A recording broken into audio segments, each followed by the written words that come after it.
Bapak tukil nih, bukan pendapat sendiri, tukil dari kitab Hasyiah As-Sawi. Hasyiah As-Sawi dalam bab ya ayyuhalladzina amanu taqullah wabtagu ilahil wasilah wajahidu fi sabilihi la'allakum tuflihun. Bab wasilah. Pengarang menjelaskan bahwa telah datang kelompok Khawarij baru dari Najd. Najd itu kota yang dekat dengan Riyadh, ibu kota Saudi Arabia sekarang, yang disponsor, dipelopori oleh Syekh Muhammad bin Abdul Wahhab, pengikutnya Wahabi. Di masa berdiri pemimpinnya dan pengikutnya, setelah banyak pengikutnya, mereka takfirul muslimin, mengkafirkan orang-orang Islam. Jadi jutaan manusia, kata pemimpinnya itu,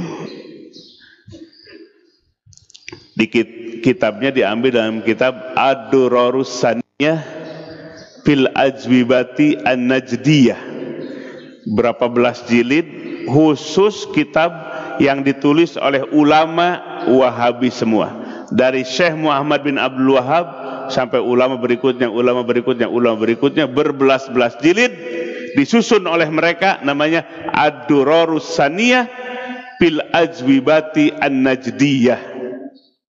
Dalam kitab itu, jadi kitab namanya, kalau referensi disebut referensi apa namanya itu? Ada referensi yang bersifat primer, ada yang sekunder. Ini yang primer ini. Jadi bukan kata orang, tapi langsung. Setelah tersebar dakwah mereka di Najd, mereka takfirul muslimin, mengkafirkan orang-orang Islam selain mereka. Jadi mereka mengklaim muslim itu bagi kelompoknya sendiri, itulah. Selain mereka kafir semuanya.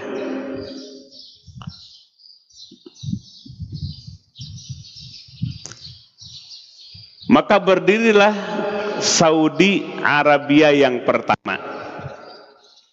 Kemudian sejarah ini, Turki Utsmani, ya, Kekhalifahan Turki Utsmani mengirimkan pasukan untuk menghancurkan mereka. Kenapa? Mereka keluar, memerdekakan sendiri, keluar dari wilayah Turki Utsmani. Akhirnya mereka bisa dilumpuhkan, ya, dilumpuhkan. Akhirnya mereka karena ditekan tidak berani lagi mengkafirkan orang-orang muslim, tapi mereka tabdi'ihim, membid'ahkan mereka sebagai ahli bid'ah. Jadi tahfif direndahkan, tadinya kafirkan, direndahkan menjadi menuding ahli bid'ah. Selain mereka adalah ahlul bid'ah, ahlul bid'ah. Nah, ini sepintas sejarah. Sampai pada akhirnya berdirilah Saudi Arabia tahun 30 sebagai Saudi Arabia Al-Asriyah yang modern sampai sekarang. Jadi mereka sekarang, ulama-ulama Wahabi, tidak berani mengkafirkan, sedikit yang mengkafirkan, kebanyakan mereka adalah membid'ahkan selain mereka dengan tudingan ahlu bid'ah. Jadi kita ahlu bid'ah, NU ahli bid'ah, Muhammadiyah ahlu bid'ah, Persis ahlu bid'ah, semua ahli bid'ah. Mereka sendiri yang ahlu sunnah itu. Nah, ini tertulis dalam kitab Ad-Durarus Saniyah fil Ajwibati An-Najdiyah, sejarahnya.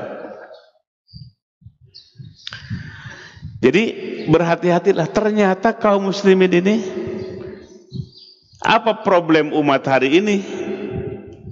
Padahal kondisi tertekan. Di Gaza yang meninggal sudah berapa? Lebih dari 20.000 kaum muslimin. Ayo 20.000 itu sedikit apa banyak? Ya Allah, nyawa melayang lebih dari 20.000 penduduk Gaza, Palestina, bungkam semua ya dengan kejahatan hak asasi manusia. Diam semua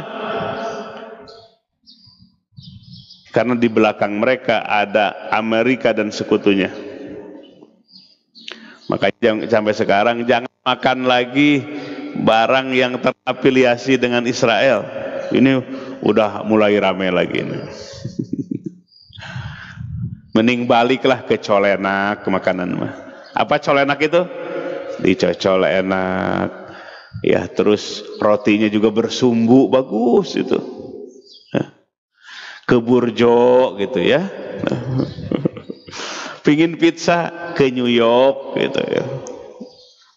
Masih banyak makanan kita kok takut ya nggak makan yang aneh-aneh dari luar negeri. Ada surabi, bapak tiap sore surabi juga non kolesterol itu. Kenapa? Karena mereka akan menghabiskan seluruh penduduk Gaza dan dicaplok menjadi wilayah Israel. Coba kaum muslimin begini, peduli hanya di hati tapi nggak punya kekuasaan, nggak punya anggaran, nggak punya pasukan perang, nggak punya persenjataan perang, sudah lemah, tapi di dalamnya malah saling menuding.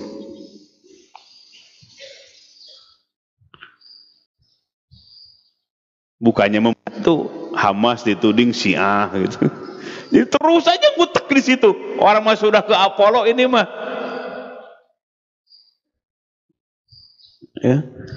Orang barat mah sudah ke bulan, ini mah kabuhulan aja. Hayu mengkafirkan, membid'ahkan yang lain. Gak habis-habisnya. Menguras energi. Permusuhan semakin besar. Sumbunya semakin menyala. Ternyata sifat-sifat Khawarij ini sabda Nabi akan terus mengalir. Dan inilah yang jadi faktor perpecahan kaum muslimin di seluruh penjuru dunia.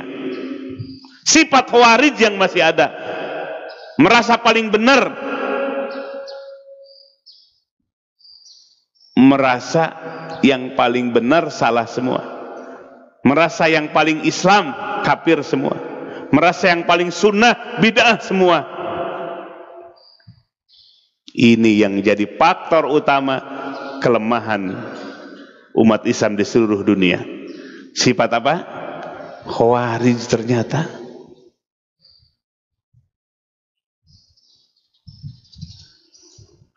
Karena nggak belajar ilmu tasawuf.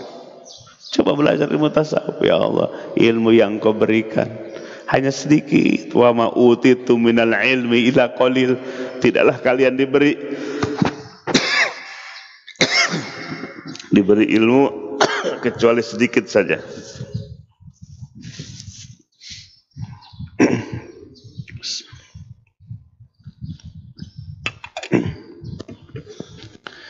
Harusnya tambah ilmu, tambah tawadu. Seperti apa katanya pepatah filosofi itu? Seperti padi semakin matang ya, isinya semakin apa? Merunduk. Kalau ngaceng gini apa? Padi ceng gini, berisi apa kosong? Kosong.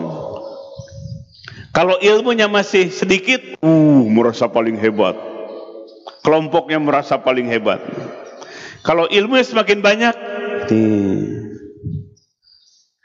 semakin ahli ibadah, semakin tunduk. Jadi yang di warning oleh Nabi, dihati-hatikan oleh Nabi, Khawarij sifat itu yang melemahkan kaum muslimin, yang memporak-porandakan persatuan dan persaudaraan umat ini. Mudah-mudahan penyakit ujub dan takabur ini dicabut oleh Allah dari hati kaum muslimin, sehingga mau bersaudara, mau menyatukan dirinya ya, dalam bingkai persatuan dan ukhuwah umat Islam. Nah, ini bagi kita juga hati-hati, jangan-jangan sifat khawarij ada dalam diri kita. Kalau merasa benar, merasa paling soleh, merasa berilmu, ya, tambah rajin ibadahnya, tambah sombong, tambah jauh dari Allah. Tambah ilmunya, tambah jauh dari Allah. Maka sifat khawarij ini harus kita bersihkan dari diri kita. Sebab inilah yang menjadi faktor utama kehancuran umat ini. Jadi merasa pintar sendiri, merasa pemahamannya paling benar, merasa paling ahli sunnah. Saking merasa ahli sunnah, bikin laundry sunnah. Minimarket sunnah, segala sunnah itu.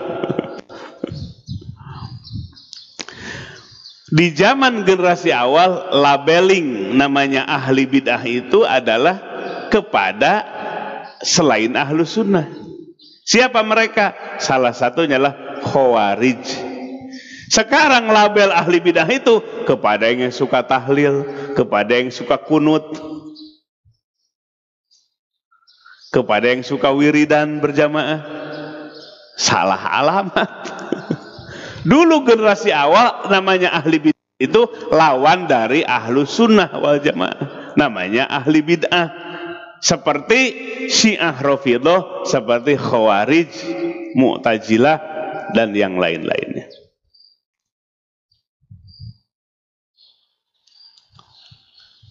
La ilaha illallah Muhammadur Rasulullah fi kulli lamhatin wa nafasin adadama wasi'ahu ilm. Yuk kita evaluasi diri, jangan-jangan khawarij sifatnya ada dalam diri kita. Apa?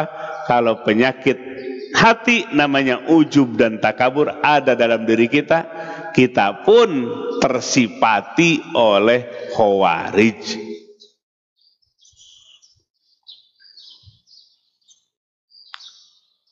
Yang kedua, sifat khawarij itu adalah yang keluar dari kepemimpinan yang sah.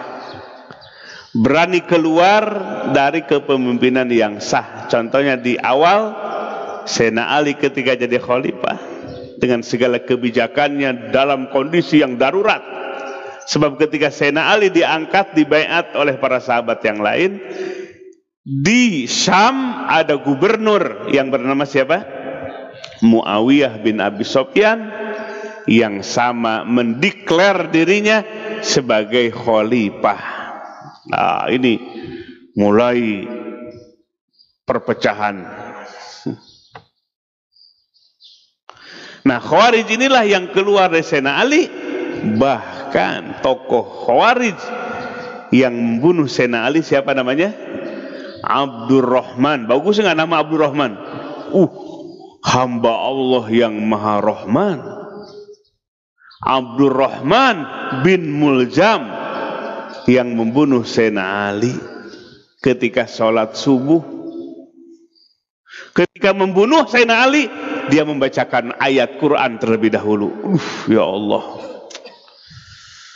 merasa dia paling benar, Ali kafir. Ketika akan membunuh Sayyidina Ali, dia bacakan ayat Al-Quran, menunjukkan, mendeklar dirinya sebagai orang yang benar, Ali yang kafir. Itulah sosok Abdurrahman bin Muljam. Siapa Abdurrahman bin Muljam?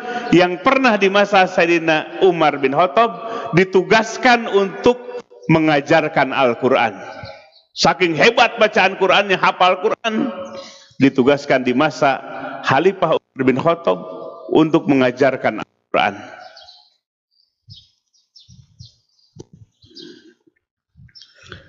Jadi keluar dari kepemimpinan yang sah. Makanya diwaspadai di Indonesia ini ya, yang kelompok-kelompok yang anti dengan negara kesatuan, anti dengan Pancasila, itu sering membaca-bacakan Quran. Ketiga, tanah Khawarij itu adalah halal menumpahkan darah dan harta kaum muslimin. Jadi di masa Muhammad bin Abdul Wahab, dedengkot Wahabi, setelah dakwah mereka tersebar dengan senjata, dakwahnya dengan senjata, karena berkolaborasi dengan raja yang ada di Riyadh. Maka mereka menghalalkan darah dan harta kaum muslimin. Menghalalkan harta dan darah kaum muslimin.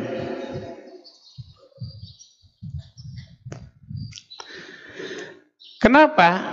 Sebab ada pemahaman yang fatal dalam diri mereka bahwa menuding Nabi Muhammad SAW berperang semasa hidupnya dengan kafirin, perangnya itu dianggap memerangi kekafirannya. Nah, ini pemahaman yang salah, yang fatal. Padahal Nabi berperang, diizinkan berperang karena mereka Nabi diperangi, itu yang benar.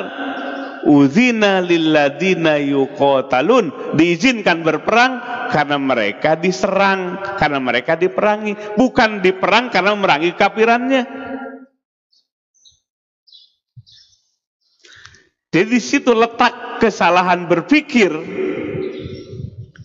Syekh Muhammad bin Abdul Wahab dan pengikutnya atau Wahabi, bahwa Nabi dan para sahabat berperang itu karena memerangi kekafirannya. Padahal Al-Quran menjelaskan udzina lilladzina yuqatal, diizinkan berperang, Nabi diizinkan berperang, baru diizinkan. Karena Nabi dan sahabatnya diperangi sebatas membela. Dari situlah mereka menghalalkan darah dan harta kaum muslimin. Kok sekarang orang umroh nggak diambil harta kita? Mereka sudah tahbib, hanya membid'ahkan saja. Tapi di awal-awal mereka takfiri, mengkafirkan selain mereka.